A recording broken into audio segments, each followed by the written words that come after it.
حي على الفلاح.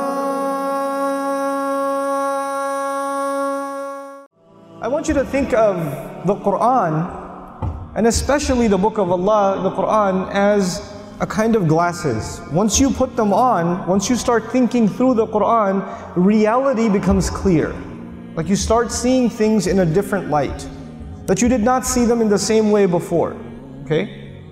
I'll give you a small example of that before I actually talk about the ayat that I really want to talk to you about. And this is actually, in my opinion, it is probably going to take me about 6 months to a year, if not more, to study this one surah before I can comprehensively talk about the surah. But right now I'll just share with you some brief concepts. But before I do, just an example. If I was going with a bunch of young men and women on a bus and we drove by a beautiful mansion, it's just a gorgeous house on top of a hill. On the other side there's the ocean. Just an absolutely beautiful, stunning house. And the driveway into the house, there's a gorgeous car parked outside. And on the back of the house, there's this incredible backyard and a swimming pool and all of it. I mean, whatever you can imagine is there. It's like it's a piece of Jannah on earth. And you see the guy walking into his house. We're driving on this bus and we see this guy walking into his house. And I asked these young men and women, do you think that guy's successful? Do you think he's successful? Overwhelmingly, what is going to be the response? Yeah, that's pretty successful. And the guy, look at him. Look at what he's accomplished in life. That's a pretty successful person. Okay. When you take a picture of someone graduating from college, they're shaking hands with the president of the university, they're being handed their diploma, and somebody asks you, you think that's successful? What are people going to say? You know, it's going to be Muslims and non-Muslims. Everybody's going to say that that is a kind of what? Success. I'm going to congratulate my children one day when they graduate from college too, because that's a kind of success. When somebody gets a job, is that a kind of success? Sure. We congratulate people when they get a job. When somebody buys a house, when somebody starts a business, when somebody gets a new car, when somebody gets married, when people accomplish things in life, then we celebrate them, because these are different kinds of small and big successes. Isn't that true?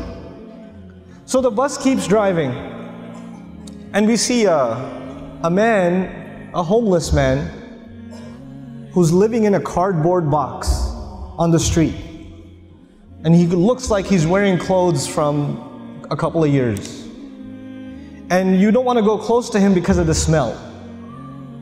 And I ask my students, do you think that guy's successful? What do they say? I say, he's not successful.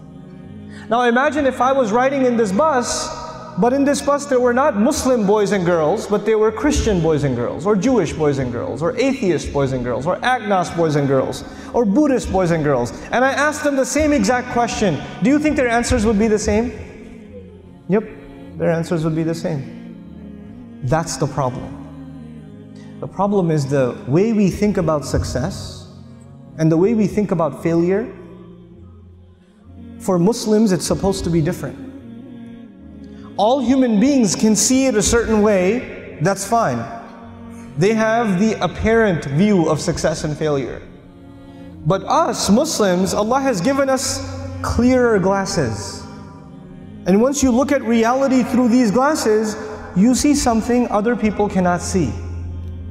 You see something other people cannot see. So when you put those glasses on, then you start thinking about the Book of Allah, and you realize that one of the most beautiful, captivating, magnificent homes that was ever built was the castle of Fir'aun. It was one of the most amazing homes ever built. And if our bus was driving by the castle of Fir'aun and he was walking into his house, and I asked my Muslim children, is that successful? Is that guy successful? What would their answer be? Fir'aun is not successful. He's one of the worst losers in all of human history. Isn't that the case? What was the second kind of person we ran into? There was one guy walking into a mansion. What was the other guy? It was a homeless guy. Okay. Ibrahim alayhi salam was kicked out of his house. He was told to leave the house. So he's homeless. Well, was he successful? He was. Actually, he's one of the most successful human beings that ever lived. Now the Quran is teaching me that a homeless man is successful and an incredibly wealthy man is what? A failure. You know what the Quran is teaching me? The Quran is teaching me that success has nothing to do with wealth. And failure has nothing to do with poverty. Success and failure are different concepts for us than they are for everybody else.